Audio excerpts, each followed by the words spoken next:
Bueno, buenas tardes. Estamos aquí en este jueves 15 para atender a la mesa con respecto a multiculturalismo. Nuestros invitados, ponentes el día de hoy, es en primera instancia la doctora Graciela Mota Botello, quien es investigadora titulada de tiempo completo en la Universidad Nacional Autónoma de México por parte de la Facultad de Psicología. Realizó estudios de licenciatura y maestría en Psicología Social y al mismo tiempo presidenta y fundadora del Colegio Nacional de Psicología. También es fundadora de la Sociedad Mexicana de Psicología Social y especialista en cambio y desarrollo nacional en psicología política, educación, ciudadanía y arte. Por otro lado tenemos al licenciado Miguel Ángel Pichardo Reyes, psicólogo social por la Universidad Autónoma Metropolitana Unidad Iztapalapa, especialista en la atención psicosocial a víctimas, ha trabajado con mujeres maltratadas, con víctimas de delitos sexuales y también con sobrevivientes de la tortura y otras violaciones a los derechos humanos.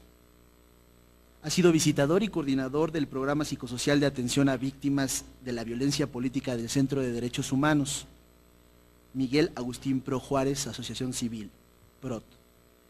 En la actualidad colabora en el área de psicología de la Asociación para el Desarrollo Integral de Personas Violadas, Asociación Civil, ADIVAC, y es director del Instituto de Salud Mental y Derechos Humanos, Ignacio Martín Baró, Instituto IMB. Miguel Ángel Pichardo nos va a presentar la ponencia titulada Espiritualidad de la Liberación, Paz y Derechos Humanos, hacia una espiritualidad ecofeminista de la no violencia. Por principio de cuentas, vamos a escuchar a la doctora Graciela Mota, tiene 20 minutos para darnos su ponencia. Bueno, buenas tardes a todos. El día de hoy me voy a presentar un poco más en la vertiente filosófica que psicológica. Y es curioso, alguna vez ya estuve en la UAM Iztapalapa como filósofa también, en alguna de las reuniones que aquí el Departamento de Filosofía hizo a la Sociedad Filosófica de México. Y justo el tema de hoy tiene que ver con uno de los grandes temas que, por así decirlo, es el sentido de nuestra época. No nada más quisiera referirme a la situación anecdótica, sino un poco poder penetrar en una dimensión más profunda desde la reflexión filosófica para entender un poco el espíritu de nuestra época y dentro del espíritu de nuestra época abrir un poquito el panorama de hacia dónde podrían reflejarse el sentido no nada más de la religiosidad, sino en todo caso del gran peligro de la reproducción de visiones del mundo en esta época, de la forma en que podemos aniquilarnos a nosotros mismos como la culminación de la crisis del pensamiento occidental y del proceso civilizatorio en general, y en medio de esto ser un poco más conscientes o al menos tener un poco de oportunidad de que muchas de nuestras generaciones que nos dicen pues somos generación X, pues al menos tengamos un principio de diálogo, de empezar a aterrizar por qué pasa esto. Es interesante que no es Nietzsche, sino bastantes años previos a Nietzsche, en la fenomenología del espíritu, que Hegel plantea. No sé, es interesante, la figura de la conciencia en Hegel es la conciencia y la certeza de ser toda realidad. Y justo en la época en que la figura del espíritu o de la historia que Hegel hace referencia en la fenomenología, cuando se termina el momento de la religión como tal, nos dice Hegel algunas palabras que es importante reiterarlas hoy. Dios ha muerto. La conciencia desventurada sabe de esta pérdida total. Han enmudecido la confianza en las leyes eternas de los dioses, las estatuas, ahora son cadáveres cuya alma vivificadora se ha esfumado y los himnos son palabras de las que ha huido la fe. El espíritu del destino trágico reúne todos aquellos dioses individuales y todos aquellos atributos de la sustancia en un panteón, en el espíritu que ha dejado de ser autoconsciente. Hago referencia a esto porque quizá un poco esta participación personal va a tener que ver con un Nietzsche, no al 2001, sino al 2002.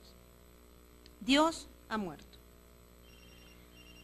Cuando muere Dios, desaparece toda la posibilidad de fundamentación apoyada en aquello que permanece y a todo principio que podamos tener de seguridad. Ambos conceptos provienen de sustentar la vida en la vigencia de dos mundos, el de más acá y el del más allá. Evidentemente, el del más acá somos los arrojados, los humanos, y el del más allá, el de los dioses. La estatura que Nietzsche desprende de la negación de la vida no es más que la otra cara de un ser ideal que tenemos que matar. Este ser ideal funda el sentido de lo que hubiera sido la vida hasta entonces. Pero cuando al diluirnos frente al tiempo, frente al devenir, brota la unidad del tiempo y de la vida arrojada a su continua destrucción, como otra figura de la relación, de la historia, es exactamente cuando Dios ha muerto. Es indudable que la religión en un tiempo ha salvado a la humanidad de su destrucción, pero el costo es que le ha reemplazado por una continua depresión de la vida, donde el aburrimiento y el vacío de nuestra época solo puede superarse, nos dice Nietzsche, si alcanzamos una concepción diferente de lo que somos. ¿Qué es lo humano? ¿Qué es el tiempo? ¿Qué es vivir? Nos dice, el verdadero primum mobile de nuestra época es justo esa falta de fe en lo que viene, en lo porvenir. Es la desconfianza respecto a lo que deviene, y en este nivel es el menosprecio a nuestro propio tiempo. Esta desconfianza tiene su origen en la falta de una significación de la vida en su totalidad, de lo absoluto, diría un filósofo, capaz de asegurarse un sentido que lo llevara a un destino común por sí mismo. De hecho, cuando se dice que la época contemporánea es aquella época en donde la historia muere o es el fin de las ideologías, tiene que ver con este sentido. No son las visiones del mundo las que nos van a dar el sentido de la vida, o la construimos o no hay vida posible. Y esto tiene que ver entonces con el sentido del tiempo, de lo humano, el aquí y ahora. Por eso, el tiempo del pasado y de la muerte están integrados en nosotros mismos como muestra de nuestra incapacidad para enfrentarnos a ellos. Nos dice en Así hablaba Zaratustra, estábamos ya demasiado cansados para morir, por eso nos mantenemos despiertos y seguimos viviendo en sepulcros. Para Nietzsche, una mitología ya se oculta en el lenguaje y por más cuidado que pongamos, surge continuamente en él. ¿Cuál es esta mitología? En el horizonte del lenguaje se dan las ficciones o las interpretaciones que indudablemente nos han mostrado ser más útiles que otras, porque son quienes han alcanzado el rango de verdades indiscutibles y que solo forman parte del lenguaje cotidiano de nuestra época. Ahora, las verdades son ficciones, y las ficciones interpretaciones, y las interpretaciones solamente perspectivas.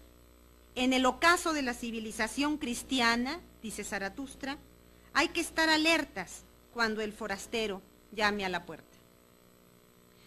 Frente a la muerte de Dios, debemos estar alertas, porque si las categorías racionales de las universidades, de las escuelas, de la ciencia, como culminación del pensar metafísico que una vez soñó Platón,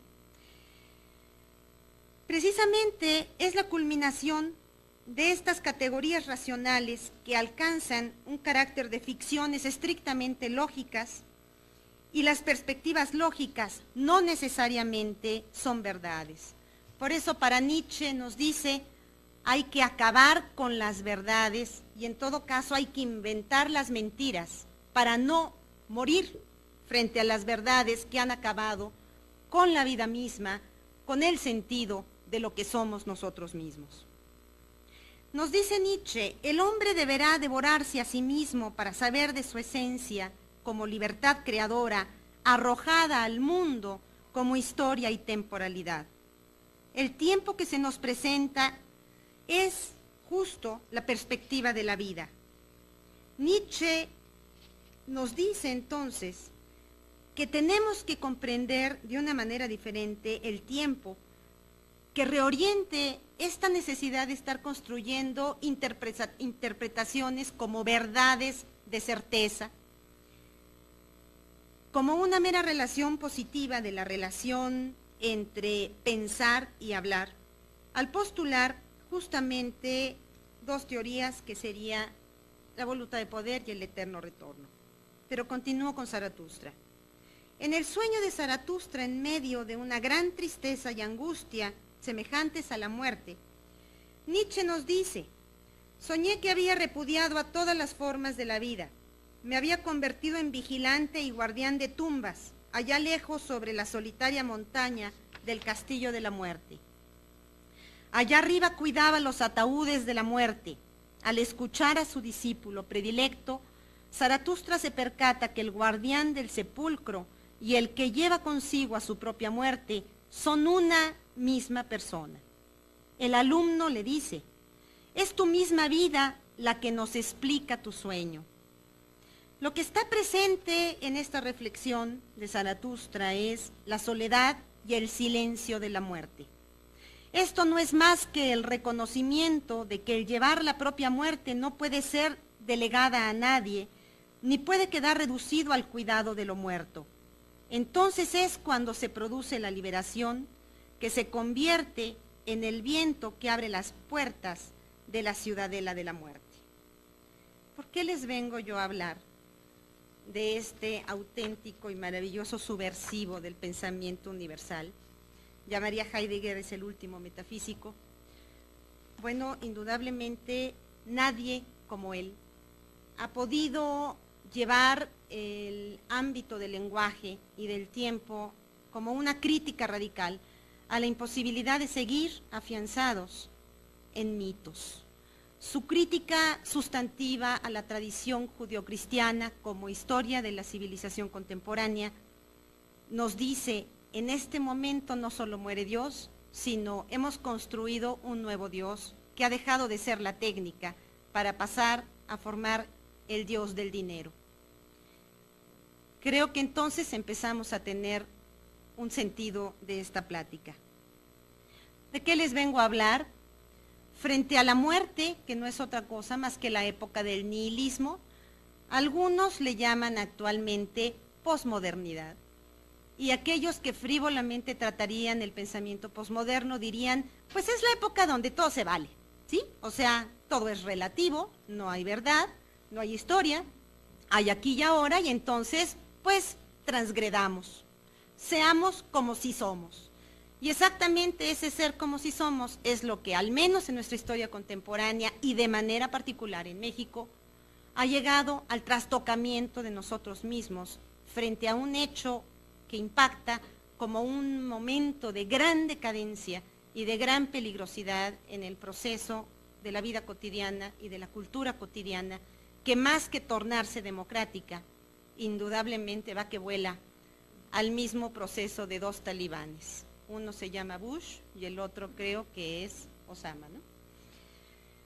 En este nivel prefiero seguir leyendo a mis poetas y a mis filósofos y les voy a hablar un poco de la relación, no de Dios como una tradición judio-cristiana, sino este concepto de religiosidad que había entre los griegos y que solamente hablaban de los dioses como aquellos que no se morían, eran los inmortales, y nosotros éramos los mortales. ¿Cuánto tiempo tengo? todavía. Inmortales los mortales, mortales los inmortales, viviendo su muerte, muriendo su vida. En el crepúsculo del tiempo se acerca la noche. Los dioses en otro tiempo fueron Zeus, Hércules, Dionisio, quizá el más conocido es Cristo. Han abandonado el mundo. La noche del mundo representa la experiencia de la huella que han dejado los dioses que se fueron.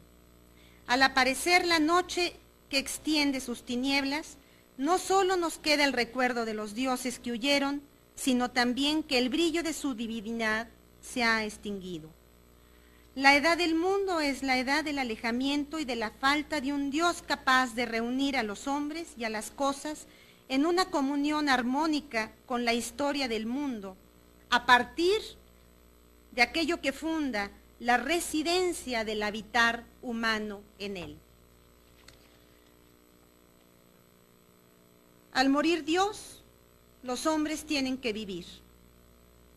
Ha pasado la época en que la humanidad se había orientado a rendir homenaje a los dioses como un sacrificio de muerte para poder vivir.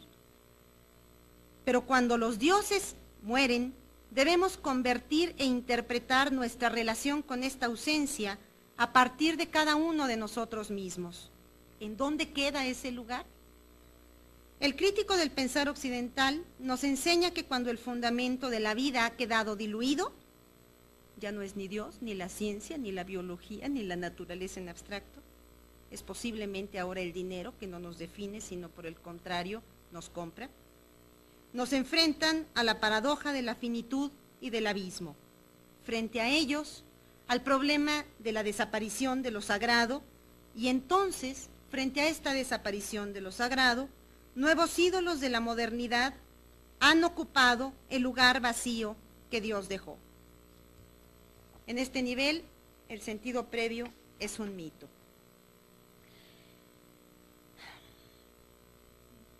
Quisiera plantearles que el ámbito de lo sagrado en la época en que Dios ha muerto sería en todo caso esa pretensión que los humanos, o sea, los mortales, tendríamos de aquello que Dios fundaba y era el plano de lo absoluto.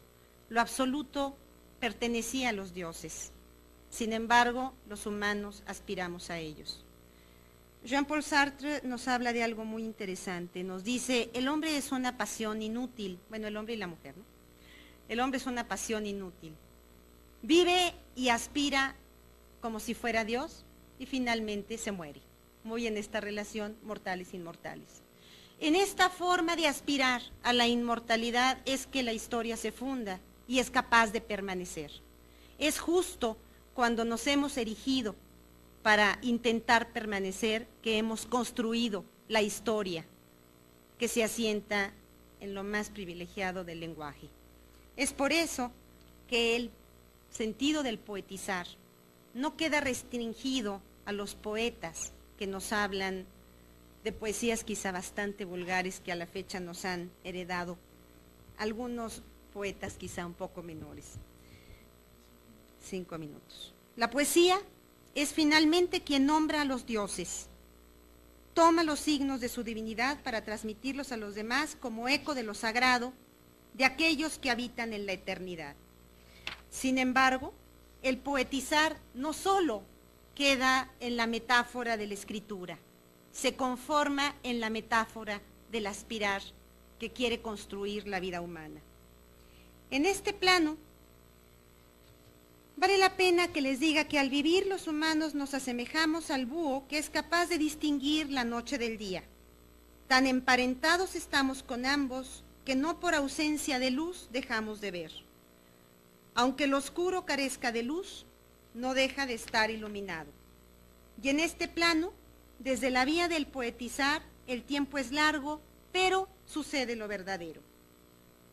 Magia, ciencia o poesía son respuestas humanas a esta necesidad descubierta cuando por sus sendas otorgamos horizontes posibles a nuestra existencia finita.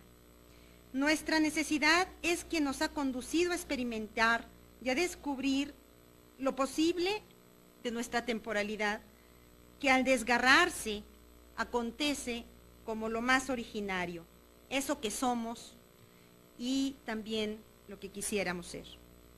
En este plano, la vivencia como experiencia de la vida, quisiera yo leerles una cantidad de cosas, sin embargo, concreto, y con esto termino al menos en este primer momento.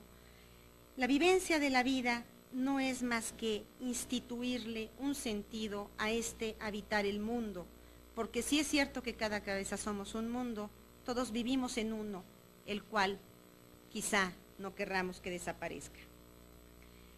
En este nivel, pedir perdón al poeta expulsado de la ciudad y recibirlo como el viajante del tiempo que trae los genízaros invisibles de los sueños es nuestra posibilidad.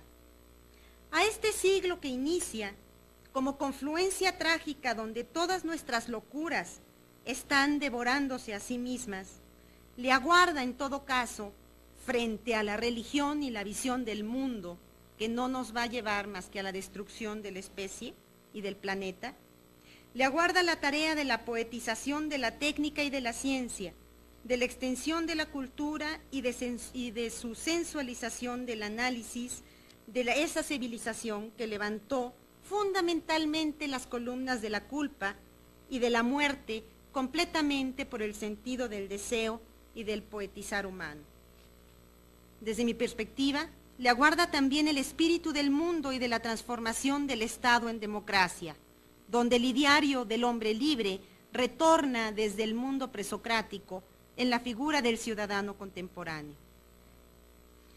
La poesía en este nivel se constituye poetización de la colectividad capaz de erigirse a sí misma como conformación que aspire a la historia y que aspire a su propia temporalidad. En este nivel, la metáfora de Eros nos conduce a explicarnos la inmortalidad de un dios aburrido que en otro momento Heráclito ya planteó en el fragmento 79. La eternidad es un niño que juega a las tablas de un niño, bueno, a las tablas de un niño es el poder real. Independientemente de esta reflexión filosófica, ¿por qué venir a hablar en un foro de filosofía y de la muerte de Dios? Porque justamente el carácter de un suicida, de un terrorista, es aquel que se le acortó el tiempo, que ya no hay más tiempo que un mismo fin. Es mejor morir que vivir de cierta manera. Es mejor convertirme en héroe que construir una sociedad. Espero que sea esto una reflexión válida para abrir un poquito de tiempo, porque indudablemente lo que hace la metáfora es abrirnos un instante y es abrirnos un tiempo, aquello que permita también ir más allá de este acortamiento total hacia un suicidio que en muy pocos momentos, de acuerdo a cómo está nuestra historia mundial y nacional, estaremos confrontando. Muchas gracias.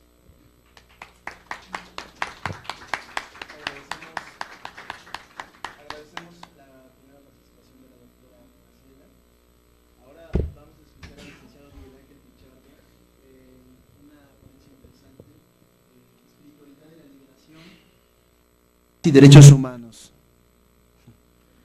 hacia una espiritualidad ecofeminista de la no violencia. Escuchemos con atención. Gracias. Buenas tardes. ¿Me escuchan así? Están muy altos.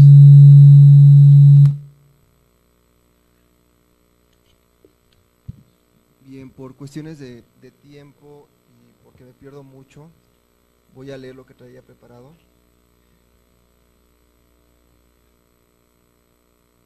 La ponencia se la quiero dedicar a Digno Ochoa Plácido, mártir de la causa por la justicia y los derechos humanos. Y leer un fragmento de la Biblia que dice: bienaventurados los pacificadores, porque ellos serán llamados hijos de Dios.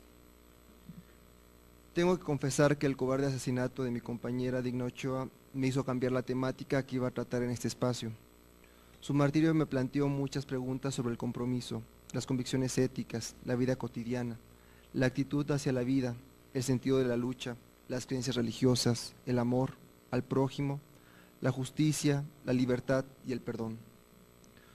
Su martirio da sentido a mi lucha y al de muchas otras personas, comunidades y movimientos sociales que ven en su muerte el testimonio de una mujer creyente que es impulsada por el Espíritu a luchar contra las injusticias que viven los más pobres de nuestras comunidades. Saberse amenazada de muerte y seguir luchando, aún más comprometidamente por lo que se es amenazada, es donar la vida por la vida. Digna Ochoa sabía muy bien que estas amenazas no eran únicamente discursos amedrentadores, sino que en 2 ocasiones vivió en carne propia la detención ilegal, el interrogatorio, el hostigamiento y la tortura psicológica a manos de sus verdugos.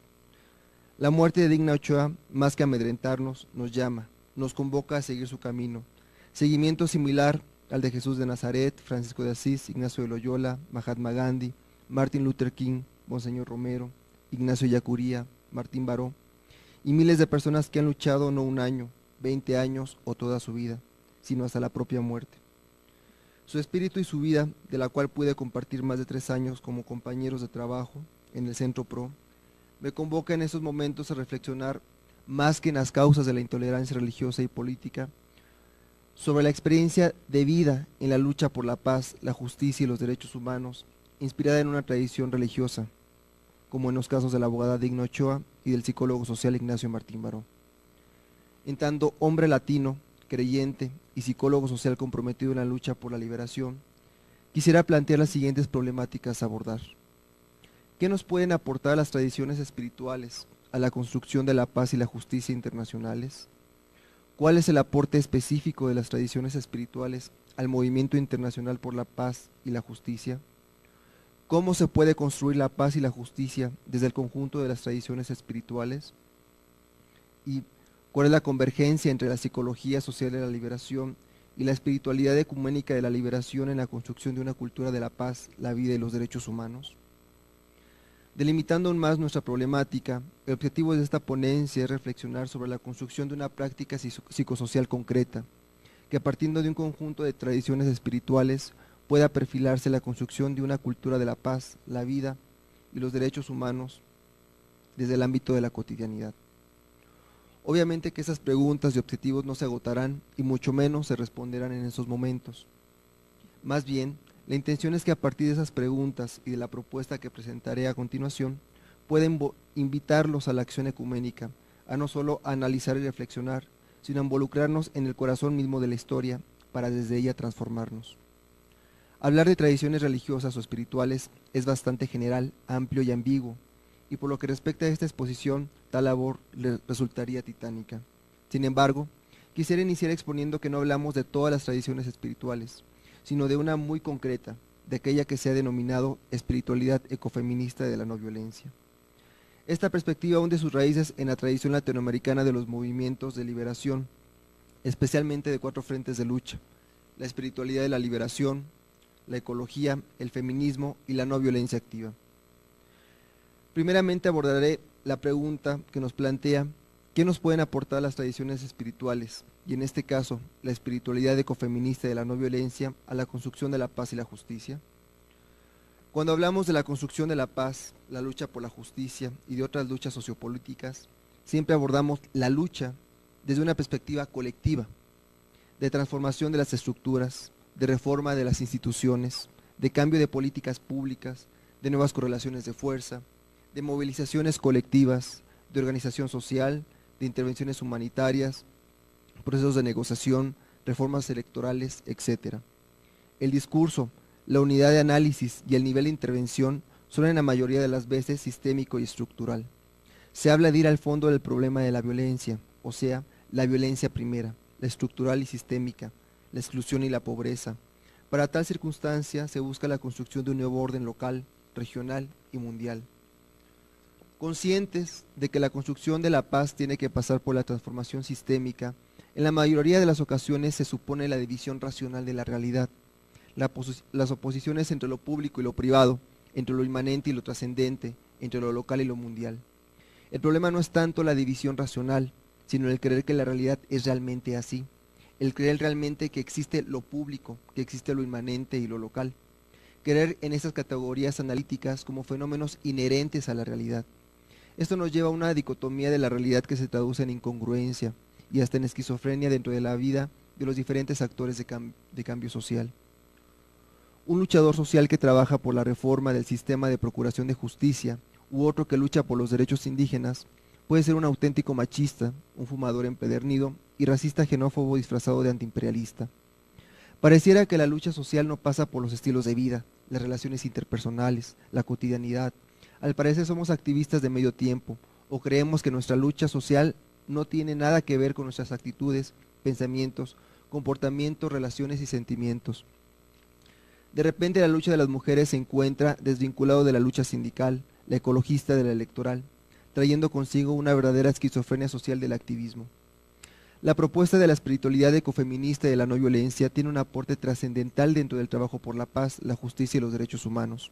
En primer lugar, entendemos la espiritualidad desde una perspectiva más cercana al sentido bíblico, indígena, afro, menos griego y dicotómico.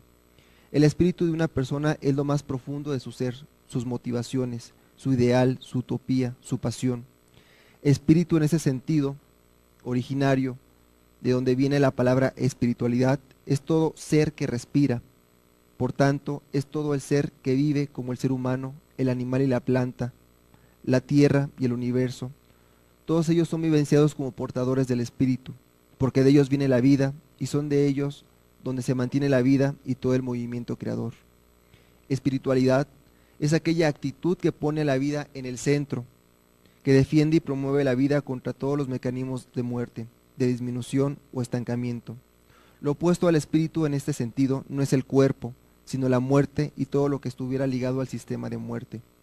Alimentar la espiritualidad significa cultivar este espacio interior a partir del cual todas las cosas se ligan y religan. La espiritualidad arranca desde la gratuidad del mundo, de la relación, de la conmoción profunda, del sentido de comunión que todas las cosas guardan entre sí, de la percepción del gran organismo cósmico. Entonces estaríamos hablando de una espiritualidad material, una espiritualidad de la vida que nace del cuerpo y sus relaciones ambientales, espiritualidad encarnada y arraigada en el cuerpo tierra. Un ejemplo de esta espiritualidad cuerpo tierra nos las dan los indios norteamericanos, quienes vivían con el criterio de la séptima generación. Consideraban el valor de sus acciones según el impacto que podría tener sobre la séptima generación. Decían: nuestros abuelos nos enseñaron, vigila cómo poner tus mocasines sobre la tierra, porque las caras de las generaciones futuras miran desde dentro de la tierra esperando su turno para vivir. Es precisamente esta espiritualidad la que proponemos integrar a nuestros proyectos políticos, para que no sean solo acciones externas, desarraigadas y ajenas, sino para que desde esta espiritualidad la acción política sea un proyecto de vida que hunda sus raíces en lo más profundo del ser humano, en su conexión con todas las cosas, el aire, la tierra, el agua, el fuego y el movimiento. Resumiendo, una de las contribuciones más importantes de la espiritualidad ecofeminista de la no violencia a la construcción de la paz tiene que ver con la coherencia, la unión de la acción y la transformación integral de la realidad histórica en tanto punto de convergencia de todo lo viviente. Es, en todo caso, llevar el compromiso hasta las últimas consecuencias personales, históricas, sociales, políticas, relacionales, emocionales, corporales, sexuales y espirituales. La segunda cuestión nos plantea: ¿cuál es el aporte específico de la espiritualidad ecofeminista y de la no violencia al movimiento internacional por la paz, la justicia y los derechos humanos? Sin embargo, más allá del aporte anteriormente reseñado, existe un aporte más específico de la espiritualidad ecofeminista. De acuerdo con el ecofeminista Starhawk, la espiritualidad basada en la tierra o en el cuerpo tiene tres conceptos básicos: la inmanencia, la interconexión y la compasión. Exploremos estos tres elementos y su relación con el movimiento internacional por la paz, la justicia y los derechos humanos. La inmanencia, como la desarrolla Starhawk, es muy similar al concepto neocristiano de Leonardo Boff de panenteísmo. Boff sostiene que el panenteísmo es distinto al panteísmo. Este último sostiene que todo es Dios. El panenteísmo distingue entre Dios y criaturas. Uno no es el otro, cada cual posee su autonomía relativa, siempre relacionada. Todo no es Dios y Dios está en todo. Es lo que la etimología de la palabra sugiere, que Dios está presente en todo, hace de cada realidad su templo y viceversa, todo está en Dios. De esa experiencia nace una nueva espiritualidad integradora, holística, capaz de unir el cielo con la tierra. Para Starhawk, la inmanencia es la diosa incorporada en el mundo viviente, en las comunidades humana, animal, vegetal y mineral y en todas sus interrelaciones. Entre los científicos, este concepto ha sido formulado como la hipótesis Gaia. La inmanencia, dice Starhawk, cambia nuestro sentido de los valores. Cuando lo sagrado es inmanente, cada ser tiene un valor que es inherente, que no puede ser disminuido, tasado o graduado, que no puede ser ganado ni concedido. La inmanencia y el panenteísmo, en tanto aporte al movimiento por la paz y la justicia, se concretiza en el llamado a aterrizar esta paz. La paz no solo como la resolución de un conflicto internacional, sino también a arraigarla como la paz permanente con la naturaleza y la madre tierra, con Pachamama. La paz no tanto como objetivo, sino como método. La paz no es el destino de la humanidad, sino el camino que debemos de transitar hacia la verdad de la vida. El segundo concepto básico de la espiritualidad ecofeminista es el de la interconexión. Todas las partes del cuerpo viviente de la tierra se fundamenta en nuestro amor por la naturaleza, nuestra identificación con las estaciones, los ciclos, las comunidades animales y las plantas. Todos los seres están interligados y por ello siempre religados entre sí. El uno necesita del otro para existir. En razón de este hecho existe una solidaridad cósmica de base. En ese sentido, todos los seres viven dentro de una trama de relaciones. Fuera de la relación no existe nada. Más que los seres en sí, es importante captar la relación que hay entre ellos. Partiendo de ahí se debe comprender los seres siempre en cuanto relacionados y considerar en qué manera cada uno participa en la constitución del universo. De esta interconexión profunda con todas las cosas brota la compasión, nuestra habilidad de sentir con e identificarnos con otros seres humanos, ciclos y procesos naturales, animales y plantas. Gandhi fue uno de los seres humanos que pudo encarnar la compasión. De hecho, esta habilidad es uno de los fundamentos de la no violencia activa. La construcción de la paz, la justicia y los derechos humanos no puede darse al margen de la unidad de la historia. Los animales, la tierra, el desempleo, los ríos, las comunidades, el arte, las guerras. La compasión va más allá del antropocentrismo y se ubica en esa conexión, religación con todas las cosas. Si hablamos de paz, no hablamos solo de la paz entre humanos, sino con la naturaleza, los animales, la historia. Si hablamos de justicia, no solo hablamos de las leyes y códigos, sino de nuevas formas de relacionarnos con nuestros prójimos, con el ave, el agua, el fuego, los países. Si hablamos de derechos humanos, también tenemos que hablar del derecho a la vida y a la dignidad de los animales, las plantas, el aire, la tierra, el maíz. En ese sentido, el lema de la Red Nacional de Organismos Civiles de Derechos Humanos, todos los derechos para todos, cobra su sentido desde esta perspectiva cósmica. Abordando la siguiente pregunta de cómo se puede construir la paz y la justicia desde la espiritualidad ecofeminista y de la no violencia. Esta espiritualidad de la no violencia nos lleva a romper con el paradigma imperante, el de la racionalidad instrumental, económica, diseccionista, manipuladora, dicotomista y machista.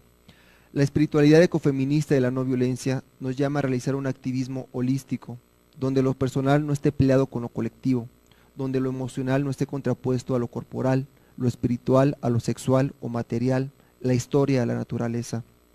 Esta espiritualidad nos llama a realizar un activismo doméstico y a romper con el paradigma imperante. El activismo doméstico de la espiritualidad ecofeminista de la no violencia nos interpela a realizar un trabajo interior, a revisar y cambiar nuestras actitudes, comportamientos, emociones, a conectarnos con nuestro cuerpo, nuestra sexualidad, el placer, la tierra, la desnudez, las sensaciones, los colores, el aroma, el agua, el aire, el movimiento. Es un llamado a sentir el aquí y el ahora en conexión con todas las cosas. Esto tiene implicaciones muy prácticas y concretas. Implica el cambio de hábitos, la revisión de nuestra historia, el cambio de actitudes, la construcción de nuevas relaciones, la creación de un nuevo estado de ánimo, nuestra relación con nuestro cuerpo y nuestra sexualidad, nuestra relación con las máquinas, el alcohol, con varias cosas. El activismo doméstico lleva nuestras convicciones al plano de la vida cotidiana. El metro, la comida corrida, la llamada telefónica, nuestros hábitos alimenticios, el consumo, la mirada, la forma de caminar y de dormir. La paz, la justicia y los derechos humanos se encuentran en nuestro cuerpo, en la capacidad de curar nuestros traumas, nuestras relaciones, nuestros sueños y sentimientos. Sin embargo, esto que parece tan poco abarcador, que quizá creamos que queda en nuestro interior, en nuestro cuerpo, esto realmente es realizar un cambio revolucionario, es hacer realidad la utopía, ya no tanto una postergación, la espera de un nuevo orden, sino la vivencia de ese nuevo orden. Ya no la paz como un objetivo, sino la vivencia de la paz en tanto itinerario que caminar, que vivir, que experimentar. Vivir la justicia, vivir la paz y vivir el respeto por los derechos humanos es lo que realmente han hecho Gandhi, Luther King, Monseñor Romero, Martín Baró, Digna Ochoa, Rigoberta Menchú y otras personas que no solo lucharon por un mundo mejor, sino que trataron de vivir ese mundo mejor en el día a día. Y para terminar nuestro planteamiento, ¿cuál es la convergencia entre la psicología social de la liberación y la espiritualidad ecofeminista de la no violencia en la construcción de una cultura de la paz, la vida y los derechos humanos? La psicología social de la liberación no es tanto una nueva forma de ver la psicología, ni siquiera una nueva forma de hacer psicología, sino que ante todo es una nueva forma de ser psicólogo y psicóloga. Antes que la psicología está la práctica de liberación y la experiencia profunda del ser humano de sentir con el otro, el indeseable, el pobre, la violada, la desempleada. Pero también es sentir el dolor de la tierra, el asco del aire, el grito del agua, las lágrimas de las aves. Y es desde este profundo dolor, desde esta experiencia profunda, fundante, que la psicología social de la liberación también tiene una espiritualidad. En nuestro caso, el compromiso del psicólogo social por la liberación también tiene que pasar por vivenciar ese compromiso en su vida cotidiana, no solo como un proyecto académico de investigación e intervención, no solo como una ideología o una convicción sociopolítica sobre el cambio social. La espiritualidad ecofeminista de la no violencia busca la integración de la lucha con la experiencia de vida, y la vida en su sentido de interconexión, inmanencia y compasión. La psicología social de la liberación no puede circunscribirse al ámbito propiamente académico, ni siquiera únicamente político, por más importante que éste sea en la actualidad, sino que también debe voltear su mirada hacia los procesos de liberación corporal, el desarraigo de la tierra, la explotación de los recursos materiales y naturales. Ignacio Martín Baró es un ejemplo de la integración de la vida con el compromiso político, de la actividad académica con la espiritualidad. Su vida integra estas dos percepciones, estas dos concepciones. Precisamente el día de mañana, 16 de noviembre, se cumplen 12 años del asesinato de los jesuitas del Salvador y de Martín Baró. Y como mencionaba en un primer momento, Ignacio Martín Baró dejó una trayectoria, y también pues Digna Ochoa, cada una en su ámbito.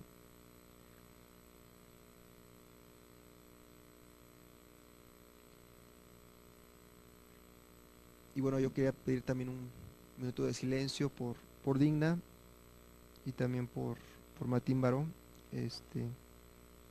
Y bueno, eso sería todo. Gracias.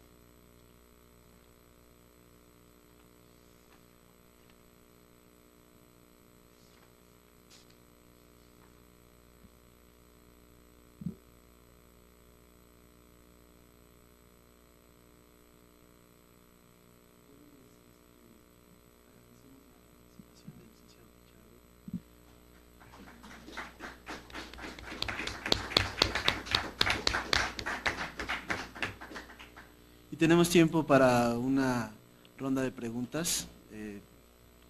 Quien quisiera hacer la primera, aquí estamos.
¿Más comentarios? O sea, yo creo que lo mejor sería contestarlo.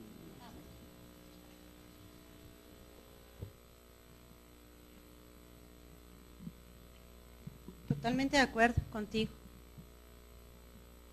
Pero considero que el problema del genocidio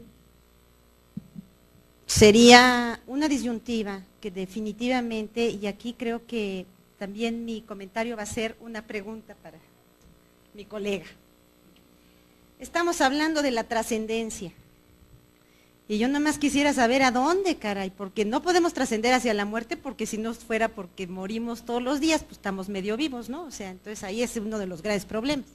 La otra es trascender hacia el cielo, hacia el infierno. Habemos muchos que decimos, oigan, pero si el infierno está más divertido que el cielo, ¿no? Entonces, ¿pero qué pasa? La muerte de Dios también mata al diablo.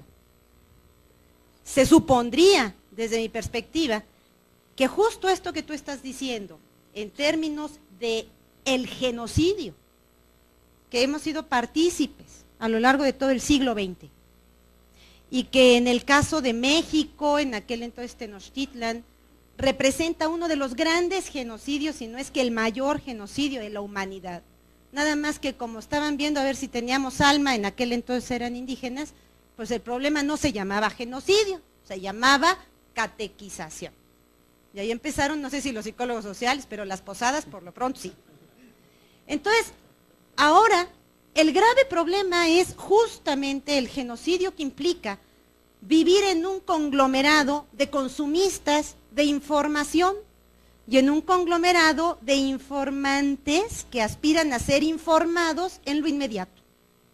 Y que al no tener más que un aquí y ahora saturado de inmediatez, pues estamos peor que las amibas, no tiene nada que ver ni con el gran sentido de la posmodernidad, ni con el gran sentido del proceso civilizatorio, ni de la posibilidad de ser diferentes, sino tiene que ver con el suicidio cultural al que estamos confrontándonos día a día, y nuestra ceguera técnica es la que nos está llevando ahí. Aquí hay de dos. Nos volvemos otra vez al mundo de la trascendencia, pues entonces ahora nada más definamos cuál es el Dios. El panteísmo, el panenteísmo, volvemos a la ecumene, volvemos a Alá, nos regresamos a Dionisio. Bueno, yo por lo pronto por eso les leí algo de Eros, ¿no? O sea, caray, parece que estamos requiriendo regresar no a las preguntas originales de Tezcatlipoca, sería cuestión nada más de irnos a dar una vueltita con Coyolxauhhtli, ¿no? Pero el verdadero sentido aquí es que gracias a cierto tipo de preguntas que solo se hacen cuando es capaz de que el ser humano pregunte por sí mismo, si nosotros no somos capaces de ser esos humanos que preguntemos por nosotros mismos, pues entonces seguiremos de amibas a lo inmediato, al ser como si fuéramos, hasta que nos maten. Porque ni siquiera tenemos la opción de matarnos nosotros mismos, siquiera como en términos de aquel entonces los romanos hicieron los judíos en Masada, ¿no?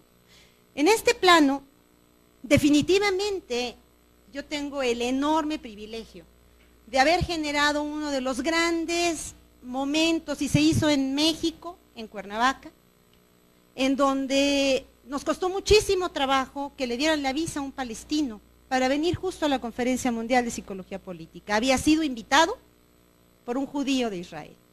Y se pusieron a hablar de cómo se tomaban soluciones a las negociaciones en situaciones de alta peligrosidad. Es muy interesante porque entonces yo dije, bueno, pues yo invitaré de comentarista al jefe de la delegación palestina en México, porque como no es país, pues entonces tampoco hay embajada como tal. Hay un pisito, ¿no?, en donde es justamente la oficina de los palestinos, y fue verdaderamente un triunfo que solamente México logró una semana antes de que se incrementaran de una manera notoria el sentido de las invasiones de Israel y Palestina y todas estas cosas, ya no digamos los avionazos y evidentemente los chistes que nos hemos fusilado todos, porque quien no hayamos vivido alguno de los chistes de las torres, pues no podemos amar y odiar al mismo tiempo esa dualidad que nos caracteriza. Está muy bien, no podemos estar en pro del terrorismo, pero ¿quién empezó? ¿En dónde quedó la bolita? Y el verdadero problema es que hablar de espiritualidad no es hablar de la inmanencia, sino es hablar de aquello que ya no puede estar situado en Dios. De esos que somos tan terriblemente imperfectos porque algo como que nos falta. O sea, nos falta ser inmortales, es lo único que nos falta. Pero eso que nos falta es lo que nos lleva a decir, preocúpome por qué sentido tiene ese aquí y ahora que hace que todavía yo quiera seguir respirando. Porque nos queramos suicidar o no, es una decisión existencial la que nosotros decimos a la vida cuando de todas maneras seguimos respirando. Que seamos conscientes, ese es otro problema, hombre. Dicen algunos que es de escolaridad. Afortunadamente, la cultura democrática no tiene mucho que ver con la escolaridad, pero sí con la capacidad de indignación. En este sentido, respeto profundamente a mi compañero en la mesa, porque independientemente de llegar a las dimensiones de la espiritualidad desde puntos de partida diferentes, no es posible el asesinato indudablemente de Digno Ochoa, como no es posible lo que hemos estado aconteciendo, pero no por miedo, sino por una incapacidad de gestar nuestro propio perfil como demócratas en México y de hecho nuestro propio perfil como cultura contemporánea en este mundo que pues miren, no creo que dependa de la bolsa de valores. Sin embargo, todos los días, todos los noticieros nos están bombardeando en relación a eso, ¿no? Y hay quien pregúntenle si no sobrevive a partir de la bolsa de valores.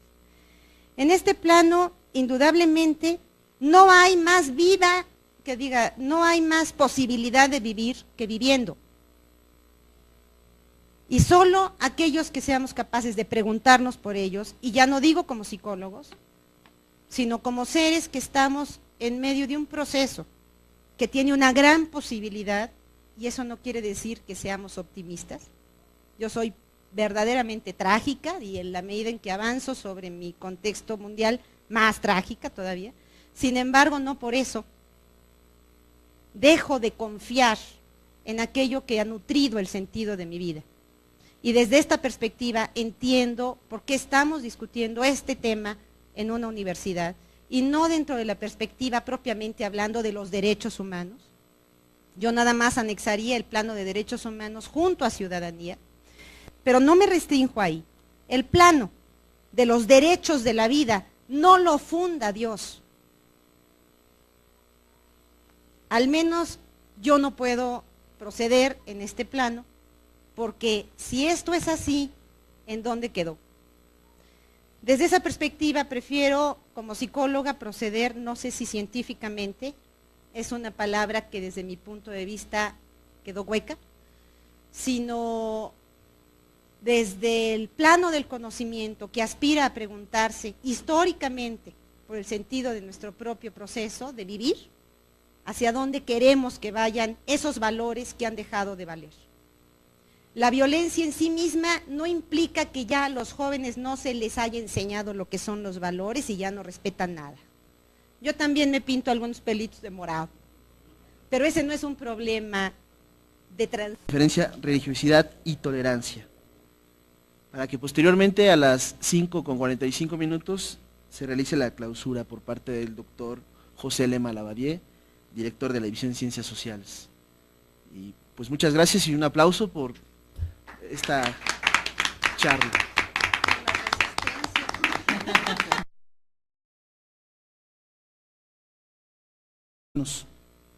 Miguel Agustín Pro Juárez, Asociación Civil, PROT. En la actualidad colabora en el área de psicología de la Asociación para el Desarrollo Integral de Personas Violadas, Asociación Civil, ADIVAC, y es director del Instituto de Salud Mental y Derechos Humanos Ignacio Martín Baró, Instituto IMB. Miguel Ángel Pichardo nos va a presentar la ponencia titulada Espiritualidad de la Liberación, Paz y Derechos Humanos, hacia una espiritualidad ecofeminista de la no violencia. Por principio de cuentas, vamos a escuchar a la doctora Graciela Mota, tiene 20 minutos para darnos su ponencia. Bueno, buenas tardes a todos. El día de hoy me voy a presentar un poco más en la vertiente filosófica que psicológica. Y es curioso, alguna vez ya estuve en la UAM Iztapalapa como filósofa también, en alguna de las reuniones que aquí el Departamento de Filosofía hizo a la Sociedad Filosófica de México. Y justo el tema de hoy tiene que ver con uno de los grandes temas que, por así decirlo, es el sentido de nuestra época.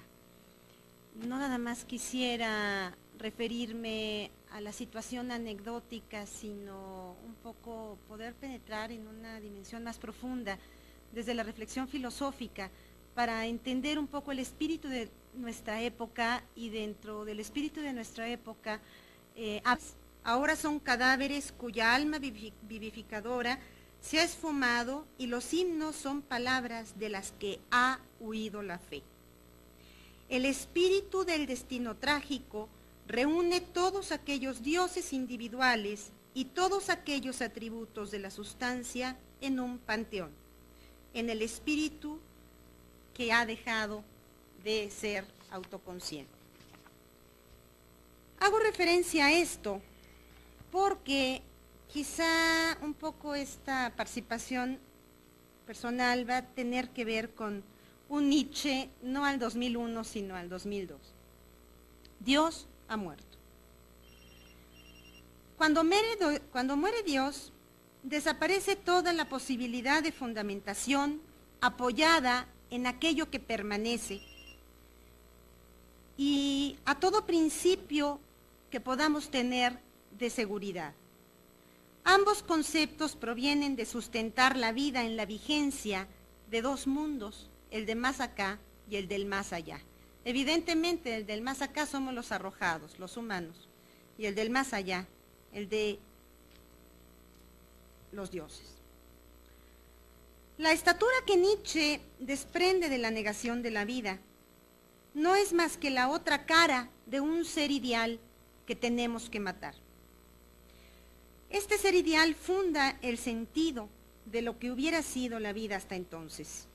Pero cuando al diluirnos frente al tiempo, frente al devenir, brota la unidad del tiempo y de la vida arrojada a su continua destrucción, como otra figura de la relación, de la historia, es exactamente cuando Dios ha muerto.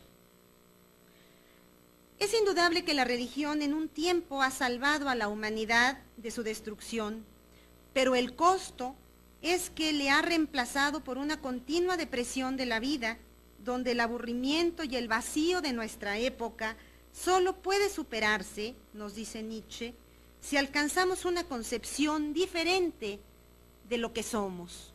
¿Qué es lo humano? ¿Qué es el tiempo? ¿Qué es vivir? Nos dice, el verdadero primum mobile de nuestra época es justo esa falta de fe en lo que viene, en lo por venir. Es la desconfianza respecto a lo que deviene, y en este nivel es el menosprecio a nuestro propio tiempo. Esta desconfianza tiene su origen en la falta de una significación de la vida en su totalidad, de lo absoluto, diría un filósofo, capaz de asegurarse un sentido que lo llevara a un destino común por sí mismo. De hecho, cuando se dice que la época contemporánea es aquella época en donde la historia muere o es el fin de las ideologías, tiene que ver con este sentido. No son las visiones del mundo las que nos van a dar el sentido de la vida, o la construimos o no hay vida posible. Y esto tiene que ver entonces con el sentido del tiempo, abrir un poquito el panorama de hacia dónde podrían reflejarse el sentido no nada más de la religiosidad, sino en todo caso del gran peligro de la reproducción de visiones del mundo en esta época, de la forma en que podemos aniquilarnos a nosotros mismos como la culminación de la crisis del pensamiento occidental y del proceso civilizatorio en general. Y en medio de esto ser un poco más conscientes, o al menos tener un poco de oportunidad de que muchas de nuestras generaciones que nos dicen pues somos generación X, pues al menos tengamos un principio de diálogo, de empezar a aterrizar por qué pasa esto. Es interesante que no es Nietzsche, sino bastantes años previos a Nietzsche, en la fenomenología del espíritu, que Hegel plantea, no sé, es interesante, la figura de la conciencia en Hegel es la conciencia y la certeza de ser toda realidad. Y justo en la época en que la figura del espíritu o de la historia que Hegel hace referencia en la fenomenología, cuando se termina el momento de la religión como tal, nos dice Hegel algunas palabras que es importante reiterarlas hoy. Dios ha muerto. La conciencia desventurada sabe de esta pérdida total. Han enmudecido la confianza en las leyes eternas de los dioses, las estatuas.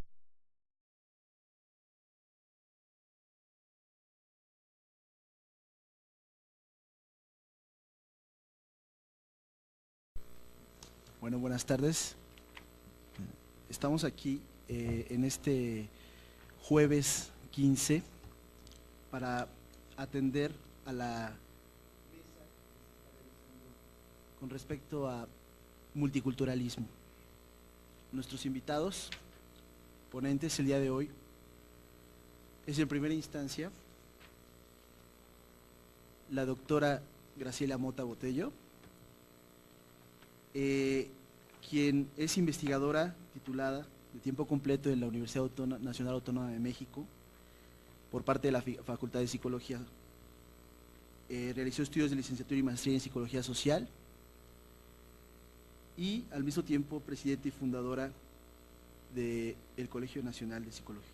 También es fundadora de la Sociedad Mexicana de Psicología Social y especialista en cambio y desarrollo nacional en psicología política, educación, ciudadanía y arte.